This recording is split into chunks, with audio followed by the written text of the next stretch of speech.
ನಮಸ್ಕಾರ ಸ್ನೇಹಿತರೆ, ಕನ್ನಡದ ಕುರುಕ್ಷೇತ್ರ ಚಾನೆಲ್ಗೆ ನಿಮಗೆಲ್ಲರಿಗೂ ಸ್ವಾಗತ. ಸ್ನೇಹಿತರೆ, ಕುಂಭರಾಶಿಯವರಿಗೆ ದೇವರು ಕೊಟ್ಟಂತಹ 3 ಅದೃಷ್ಟ ವರಗಳು ಯಾವುವು, ಹಾಗೆಯೇ ಅವರ ಗುಣ ಸ್ವಭಾವಗಳು ಹೇಗಿರುತ್ತವೆ ಮತ್ತು ಅವರ ವೃತ್ತಿ ಜೀವನದ ಬಗ್ಗೆ ಜ್ಯೋತಿಷ್ಯ ಶಾಸ್ತ್ರ ಏನು ಹೇಳುತ್ತದೆ ಎಂಬುದನ್ನು ಇಂದಿನ ಈ ವಿಡಿಯೋದಲ್ಲಿ ತಿಳಿಯೋಣ. ಆದ್ದರಿಂದ ವಿಡಿಯೋವನ್ನು ಸ್ಕಿಪ್ ಮಾಡದೆ ಕೊನೆವರೆಗೂ ನೋಡಿ. ಸ್ನೇಹಿತರೆ, ನಮ್ಮ ಪೂರ್ವ ಜನ್ಮದ ಶುಭ ಹಾಗೂ ಅಶುಭ ಕರ್ಮ ಫಲಗಳ ಆಧಾರದ ಮೇಲೆ ನಾವು ಈ ಜನ್ಮದಲ್ಲಿ ಕೆಲವೊಂದು ನಿರ್ದಿಷ್ಟ ರಾಶಿ, ನಕ್ಷತ್ರ ಹಾಗೂ ಲಗ್ನದಲ್ಲಿ ಜನಿಸಿರುತ್ತೇವೆ. 12 ರಾಶಿಯವರಿಗೆ ಹೋಲಿಸಿದರೆ ಈ ಕುಂಭ ರಾಶಿಯವರು ತುಂಬಾ ವಿಭಿನ್ನ ರಾಶಿ ಎಂದು ಹೇಳಬಹುದು. ಏಕೆಂದರೆ ರಾಶಿ ಕುಂಡಲಿಯಲ್ಲಿರುವ 12 ರಾಶಿಯವರಲ್ಲಿ ಈ ಕುಂಭ ರಾಶಿಯ ಜನರು ತುಂಬಾ ವಿಶೇಷ ಹಾಗೂ ವಿಭಿನ್ನರಾಗಿರುತ್ತಾರೆ. ಕುಂಭ ರಾಶಿಯವರು ತುಂಬಾ ಬುದ್ಧಿವಂತರಾಗಿದ್ದು ಇವರಿಗೆ ಲೋಕಜ್ಞಾನ ಹೆಚ್ಚಾಗಿರುತ್ತದೆ. ಪ್ರಪಂಚದಲ್ಲಿ ನಡೆಯುವಂತಹ ಆಗು ಹೋಗುಗಳನ್ನು ತಿಳಿಯುವುದರಲ್ಲಿ ಇವರಿಗೆ ಆಸಕ್ತಿ ಜಾಸ್ತಿ ಇರುತ್ತದೆ. ಕುಂಭರಾಶಿಯವರಿಗೆ ದೇವರು ಕೊಟ್ಟಂತಹ 3 ಅದೃಷ್ಟ ವರಗಳ ಬಗ್ಗೆ ತಿಳಿಯೋಣ. ಮೊದಲನೆಯದಾಗಿ ಜ್ಞಾನ ಮತ್ತು ಪ್ರತಿಭೆ ಎಂಬ ವರವನ್ನು ಪಡೆದು ಈ ಭೂಮಿಯ ಮೇಲೆ ಜನ್ಮ ತಾಳಿರುವ ರಾಶಿ ಕುಂಭರಾಶಿ. 12 ರಾಶಿಯವರಲ್ಲಿ ಈ ಕುಂಭರಾಶಿಯವರು ಪ್ರತಿಭಾವಂತರು ಎಂದರೆ ತಪ್ಪಾಗಲಾರದು. ಕುಂಭರಾಶಿಯು ಕಾಲಪುರುಷನ ಕುಂಡಲಿಯಲ್ಲಿ 11ನೇ ಭಾವವಾಗಿದೆ. ಕುಂಭರಾಶಿಯ ಚಿಹ್ನೆ ಒಬ್ಬ ವ್ಯಕ್ತಿ ಕುಂಭವನ್ನು ಹಿಡಿದು ನಿಂತಿರುವ ಚಿತ್ರ. ಆ ಕುಂಭದಲ್ಲಿ ಭಗವಂತನು ಜ್ಞಾನ ಮತ್ತು ಪ್ರತಿಭೆಯನ್ನು ತುಂಬಿ ಈ ಭೂಮಿಗೆ ಕಳುಹಿಸಿದ್ದಾರೆ ಎಂದು ಜ್ಯೋತಿಷ್ಯ ಶಾಸ್ತ್ರ ಹೇಳುತ್ತದೆ. ದೊಡ್ಡ ದೊಡ್ಡ ಸಾಧಕರು, ಸಿದ್ಧಾಂತಿಗಳು, ವೇದಾಂತಿಗಳು ಮತ್ತು ಧರ್ಮಗುರುಗಳು ಹೆಚ್ಚಾಗಿ ಕುಂಭರಾಶಿಗೆ ಸೇರಿದವರು. ಕುಂಭರಾಶಿಯವರು ನಿಸ್ವಾರ್ಥಿಗಳಾಗಿದ್ದು ತಮ್ಮಲ್ಲಿರುವ ಜ್ಞಾನವನ್ನು ಇತರರಿಗೆ ಹಂಚುತ್ತಾರೆ. ದೇವರ ವಿಶೇಷ ಅನುಗ್ರಹ ಮತ್ತು ಆಶೀರ್ವಾದದಿಂದ ಜನಿಸಿದ ಕುಂಭರಾಶಿಯವರ ಅಧಿಪತಿ ಶನಿದೇವ. ಸಾಮಾನ್ಯವಾಗಿ ಕುಂಭರಾಶಿಯವರಿಗೆ ಯಶಸ್ಸು ಸಿಗುವುದು 30 ರಿಂದ 35 ವರ್ಷಗಳ ಆನಂತರ ಎಂದು ಜ್ಯೋತಿಷ್ಯ ಶಾಸ್ತ್ರ ಹೇಳುತ್ತದೆ. ಪ್ರಯತ್ನವೇ ಕುಂಭರಾಶಿಯವರ ಮೊದಲ ಸ್ನೇಹಿತ, ಅವಮಾನವೇ 2ನೇ ಸ್ನೇಹಿತರಾದ ಇವರು ತಮ್ಮ ಸ್ವಪ್ರಯತ್ನದಿಂದ ಹೆಸರು, ಕೀರ್ತಿ, ಹಣ ಮತ್ತು ಸಂಪತ್ತು ತನ್ನದಾಗಿಸಿಕೊಳ್ಳುತ್ತಾರೆ. ಪೂರ್ವಜರ ಆಸ್ತಿಪಾಸ್ತಿಗಳಿಗೆ ಆಸೆ ಪಡದ ಕುಂಭರಾಶಿಯವರು ಸ್ವಂತ ದುಡಿಮೆಯಿಂದಲೇ ಎಲ್ಲವನ್ನೂ ಸಂಪಾದಿಸುವಂತಹ ತಾಕತ್ತುಳ್ಳವರಾಗಿರುತ್ತಾರೆ. ಜ್ಞಾನವೆಂಬ ಸಂಪತ್ತನ್ನು ಕ್ರೋಢೀಕರಣ ಮಾಡಿಕೊಂಡಿರುವ ಇವರು ಯಾವುದೇ ಕೆಲಸವನ್ನಾಗಲಿ ಅರ್ಧದಲ್ಲಿ ಕೈ ಬಿಡುವುದಿಲ್ಲ, ಪೂರ್ತಿ ಮಾಡಿ ತೋರಿಸುತ್ತಾರೆ. ಇನ್ನು ಕುಂಭರಾಶಿಯವರಿಗೆ ದೇವರು ಕೊಟ್ಟ 2ನೇ ವರವೆಂದರೆ ಆದರ್ಶಗಳಲ್ಲಿ ನಂಬಿಕೆ ಇಡುವುದು ಮತ್ತು ಹೊಸ ಹೊಸ ಆವಿಷ್ಕಾರಗಳ ಕಡೆ ಗಮನ ಹರಿಸುವುದು. ತುಂಬಾ ವೈಜ್ಞಾನಿಕವಾಗಿ ಯೋಚನೆಗಳನ್ನು ಮಾಡುವ ಕುಂಭರಾಶಿಯವರು ಹೊಸತನ್ನು ಕಂಡುಹಿಡಿಯುವ ಕಡೆ ಮನಸ್ಸನ್ನು ಹರಿಬಿಡುತ್ತಾರೆ. ಸಮಾಜದಲ್ಲಿ ಕೆಟ್ಟದ್ದು ನಡೆಯುತ್ತಿದ್ದರೆ ಪ್ರತಿಭಟನೆ ಮಾಡುತ್ತಾರೆ, ನ್ಯಾಯದ ಪರ ಮಾತಾಡುತ್ತಾರೆ, ಸಮಾಜದಲ್ಲಿ ಪರಿವರ್ತನೆ ಬಯಸುತ್ತಾರೆ. ತಮ್ಮ ಜೀವನದಲ್ಲಿ ಪ್ರತಿದಿನ ಪ್ರತಿ ಕ್ಷಣ ಹೊಸದನ್ನು ಬಯಸುವ ಕುಂಭರಾಶಿಯವರಿಗೆ ತಾರತಮ್ಯವಿರುವುದಿಲ್ಲ. ಇವರ ಕ್ರಿಯೇಟಿವಿಟಿ, ಐಕ್ಯೂ ಪವರ್, ಶಾರ್ಪ್ನೆಸ್ ಮತ್ತು ನಾಲೆಡ್ಜ್ಗೆ ಜನರು ಶರಣಾಗುತ್ತಾರೆ. ಸಮಾಜ ಸುಧಾರಣೆ ಎಂಬುದು ಇವರಿಗೆ ದೈವದತ್ತವಾಗಿ ಬಂದಿರುವ ಗುಣ. ಆದ್ದರಿಂದಲೇ ಇವರನ್ನು ತುಂಬಾ ಯೂನಿಕ್ ರಾಶಿ ಎನ್ನಬಹುದು. ಇವರ ಬುದ್ಧಿವಂತಿಕೆಯಿಂದ ಇವರು ತನ್ನ ಬಾಸನ್ನು ಕೂಡ ತನ್ನ ಕಡೆ ಸೆಳೆದುಕೊಳ್ಳುತ್ತಾರೆ. ಕುಂಭರಾಶಿಯವರ ಮಾತುಗಾರಿಕೆಗೆ, ಚರ್ಚಾ ಗುಣಕ್ಕೆ ಮತ್ತು ಇವರ ಐಡಿಯಾಗಳಿಗೆ ಪ್ರತಿಯೊಬ್ಬರೂ ಇಂಪ್ರೆಸ್ ಆಗುತ್ತಾರೆ.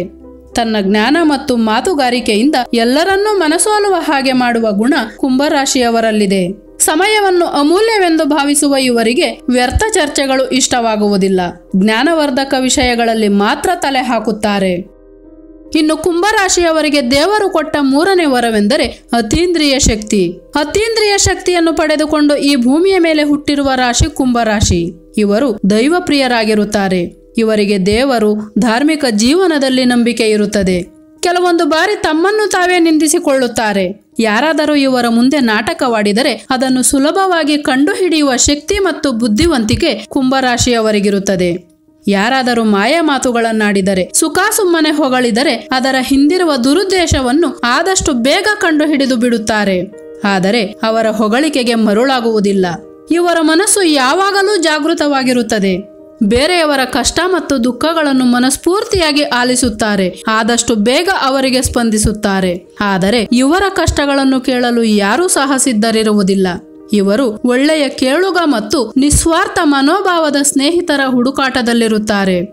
4 ಜನರಿಗೆ ಸಹಾಯ ಮಾಡಲೆಂದೇ ಜ್ಞಾನ ಮತ್ತು ಪ್ರತಿಭೆಯನ್ನು ತುಂಬಿಕೊಂಡು ಭೂಮಿ ಮೇಲೆ ಜನ್ಮ ತಾಳಿರುವ ಕುಂಭರಾಶಿಯವರಿಗೆ ಸದಾಕಾಲ ಭಗವಂತನೇ ಆಸರೆಯಾಗಿರುತ್ತಾನೆ. ಸದಾಕಾಲ ಏನಾದರೊಂದು ಕಲಿಯಬೇಕೆಂಬ ಮನೋಭಾವವಿರುವ ಕುಂಭರಾಶಿಯವರಿಗೆ ಜನರಲ್ ನಾಲೆಡ್ಜ್ ವಿಪರೀತವಾಗಿರುತ್ತದೆ ಎಂದರೆ ತಪ್ಪಾಗಲಾರದು. ಅವರ ಸುತ್ತಮುತ್ತಲೂ ಏನೆಲ್ಲ ಆಗುತ್ತಿದೆ ಎಂಬುದನ್ನು ತಿಳಿಯುವ ಕಾತುರ ಇವರಲ್ಲಿರುತ್ತದೆ. ಇನ್ನು ಸಾಧನೆಯ ವಿಷಯಕ್ಕೆ ಬರುವುದಾದರೆ ಇವರದ್ದು ಮೇಲುಗೈ. ಏನಾದರೂ ಸಾಧಿಸಬೇಕೆಂಬ ಛಲ ಇವರಿಗೆ ಬಂದರೆ ಮುಗಿಯಿತು. ಮುಲಾಜಿಲ್ಲದೆ ಹಿಂದೂ ಮುಂದು ಯೋಚಿಸದೆ ಮುನ್ನುಗ್ಗುತ್ತಾರೆ. ಯಾವುದಕ್ಕೂ ಎದೆಗುಂದುವುದಿಲ್ಲ. ಏನಾದರಾಗಲಿ ಗೆದ್ದೇ ಗೆಲ್ಲುತ್ತೇನೆಂಬ ಮನೋಭಾವ ಕುಂಭರಾಶಿಯವರದು. ಒಳ್ಳೆಯ ಮನೋಭಾವವಿದ್ದು ಏಕಾಗ್ರತೆಯಿಂದ ಮುನ್ನುಗ್ಗುವ ಇವರಿಗೆ ಸಾಧನೆ ಎಂಬುದು ಕಷ್ಟವೆನಿಸುವುದಿಲ್ಲ. ಎಲ್ಲಾ ರೀತಿಯ ವಿದ್ಯೆ ಕಲಿಯುವ ಹಂಬಲ ಇವರಲ್ಲಿರುತ್ತದೆ. ನಟನೆ, ಹಾಡುಗಾರಿಕೆ, ಕಲೆ ಮತ್ತು ಡ್ಯಾನ್ಸ್ ಹೀಗೆ ಯಾವುದಾದರೂ ಸರಿ ಕಲಿಯುವ ಸಾಮರ್ಥ್ಯ ಇವರಲ್ಲಿರುತ್ತದೆ. ಎಲ್ಲರಿಗೂ ಒಳ್ಳೆಯದನ್ನು ಬಯಸುವ ಕುಂಭರಾಶಿಯವರು ಎಲ್ಲಾ ರಂಗಗಳಲ್ಲಿಯೂ ಮೇಲುಗೈ ಸಾಧಿಸುತ್ತಾರೆ. ಯಾವುದನ್ನಾದರೂ ಸರಿ ನಾನು ಸಾಧಿಸಿ ತೋರಿಸುತ್ತೇನೆ ಎಂಬ ಹಠ ಇವರಲ್ಲಿರುತ್ತದೆ. ತುಂಬಾ ಮೃದು ಸ್ವಭಾವದವರಾದ ಇವರು ಯಾರಿಗೂ ಕೇಡು ಬಯಸುವುದಿಲ್ಲ. ಮಗುವಿನ ಮನಸ್ಸುಳ್ಳವರಾಗಿದ್ದು ಇವರು ಸದಾಕಾಲ ಒಳ್ಳೆಯದನ್ನು ಮಾತಾಡುತ್ತಾರೆ.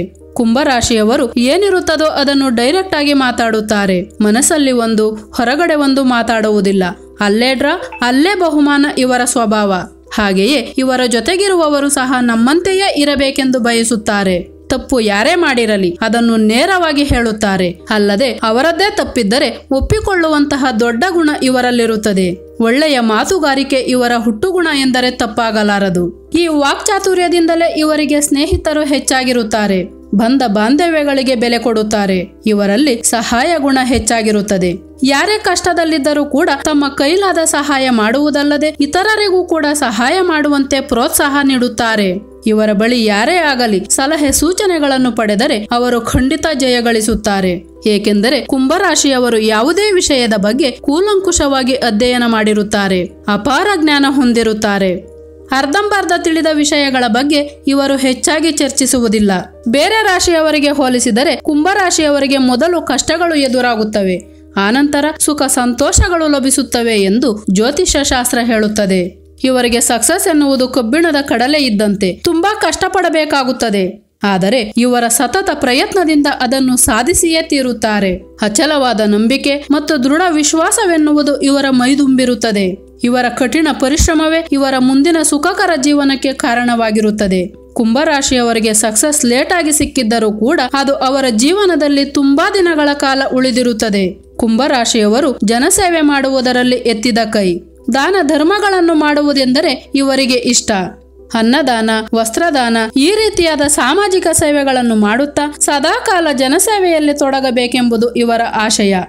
ಒಂದು ಬಾರಿ ಕಷ್ಟಪಟ್ಟು ಇವರು ಗುರಿ ಮುಟ್ಟಿದರೆ ಇವರನ್ನು ಸೋಲಿಸುವುದು ತುಂಬಾ ಕಷ್ಟ. ಸೋಲಿಲ್ಲದ ಸರದಾರರಾದ ಕುಂಭರಾಶಿಯವರು ನಿರಂತರವಾಗಿ ಕಷ್ಟಪಡುತ್ತಲೇ ಇರುತ್ತಾರೆ. ಇವರ ಸತತ ಪರಿಶ್ರಮವೇ ಇವರ ಗುರಿ ಸಾಧನೆಗೆ ಕಾರಣವಾಗಿರುತ್ತದೆ. ಇವರ ಕಠಿಣ ಪರಿಶ್ರಮವನ್ನು ಕಂಡು ಉಳಿದವರು ಇವರಿಗೆ ಪೈಪೋಟಿ ನೀಡಲು ಭಯಬೀಳುತ್ತಾರೆ. ಆ ರೀತಿಯಾದ ಕಠಿಣ ಪರಿಶ್ರಮವಿರುತ್ತದೆ.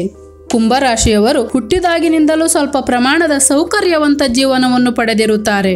ಇವರ ಸತತ ಮತ್ತು ಕಠಿಣ ಪ್ರಯತ್ನಗಳಿಂದ ಐಷಾರಾಮಿ ಜೀವನವನ್ನು ತನ್ನದಾಗಿಸಿಕೊಳ್ಳುತ್ತಾರೆ. ಇವರು ಸ್ವಂತ ಬುದ್ಧಿವಂತಿಕೆಯಿಂದಲೇ ಎಲ್ಲವನ್ನೂ ಸಂಪಾದನೆ ಮಾಡುತ್ತಾರೆ. ಇವರು ಹೆಚ್ಚಾಗಿ ಬೇರೆಯವರ ಮೇಲೆ ಡಿಪೆಂಡ್ ಆಗುವುದಿಲ್ಲ.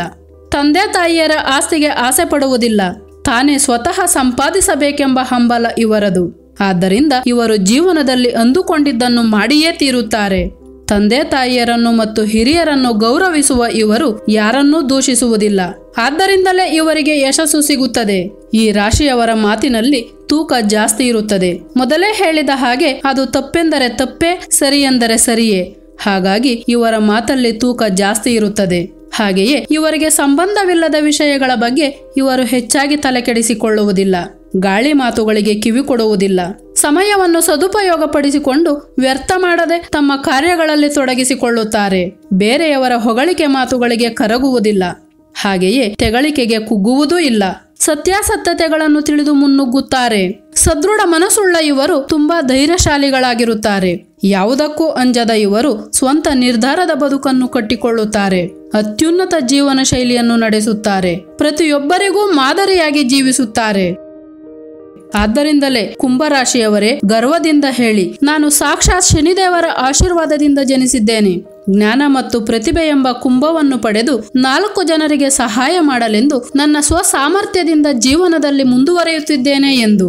ಆದರ್ಶ ಜೀವನ ನನ್ನದು ಎಂದು ಗರ್ವದಿಂದ ಹೇಳಿ. ನಾನು ಕುಂಭರಾಶಿಯಲ್ಲಿ ಜನಿಸಿದ್ದೇನೆ ಎಂದು ಗರ್ವದಿಂದ ಹೇಳಿ. ಸ್ನೇಹಿತರೆ, ನಿಮ್ಮಲ್ಲಿ ಯಾರಾದರೂ ಕುಂಭರಾಶಿಯವರಿದ್ದರೆ ಜ್ಯೋತಿಷ ಶಾಸ್ತ್ರ ಹೇಳಿದ ಈ ವಿಚಾರಗಳು ನಿಜವೆನಿಸಿದ್ದರೆ ಕಮೆಂಟ್ ಮಾಡಿ ತಿಳಿಸಿ. ವಿಡಿಯೋ ಇಷ್ಟವಾದರೆ ಲೈಕ್ ಮಾಡಿ ಮತ್ತು ನಿಮ್ಮ ಗೆಳೆಯರಿಗೂ ಶೇರ್ ಮಾಡಿ. ಹಾಗೆಯೇ ನೀವೇನಾದರೂ ಮೊಟ್ಟ ಮೊದಲ ಬಾರಿಗೆ ನಮ್ಮ ಚಾನೆಲ್ ಅನ್ನು ನೋಡುತ್ತಿದ್ದರೆ ದಯವಿಟ್ಟು ಸಬ್ಸ್ಕ್ರೈಬ್ ಮಾಡಿಕೊಳ್ಳುವುದರ ಮೂಲಕ ನಮಗೆ ಮತ್ತಷ್ಟು ವಿಡಿಯೋಗಳನ್ನು ಮಾಡಲು ಸಪೋರ್ಟ್ ಮಾಡಿ. ಧನ್ಯವಾದಗಳು.